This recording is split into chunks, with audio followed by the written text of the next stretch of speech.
Quelques flammes et des barricades encore debout. Ce sont les derniers témoins du blocage du dépôt pétrolier SFDM de Donges.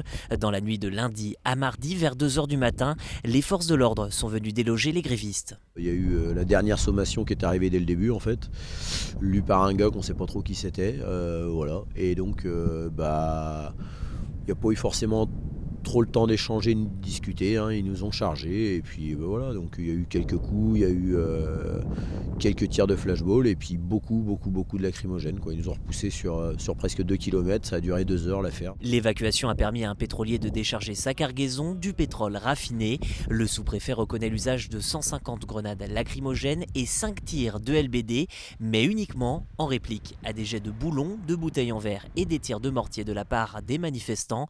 Cet épisode est pour ce représentant une nouvelle illustration d'un manque de dialogue. On a un gouvernement qui a ignoré les manifestations massives, on a un gouvernement qui a ignoré l'opinion publique, à hauteur de 93% des Français qui veulent pas, qui travaillent, qui ne veulent pas de cette réforme. Il a ignoré le débat parlementaire, il a ignoré les échanges avec les organisations syndicales.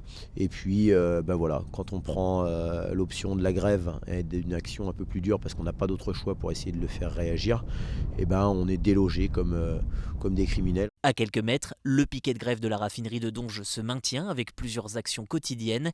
Des débrayages et des blocages sont toujours en cours. Le mot d'ordre, aucune goutte ne rentre ni ne sort. On est sur un mouvement qui perdure, il y a de la fatigue, on ne va pas se mentir, il y a de la colère aussi qui s'exprime, mais il y a une détermination. Il y a une détermination des salariés de la raffinerie à faire en sorte que ce projet de loi ne passe pas. Aujourd'hui, on est en grève en intersyndicale, on est unis dans ce même objectif-là. La motion de censure n'est pas été adoptée, c'est une chose. Maintenant, on appelle le gouvernement à la responsabilité pour le retrait de cette réforme et cette loi injuste. Une assemblée générale est prévue par l'intersyndicale vendredi pour décider de l'avenir de la grève. Côté station essence, le dépôt de La Rochelle est toujours ouvert, mais des pénuries pourraient avoir lieu dans les prochains jours en Nord-Vendée si la situation ne se débloque pas.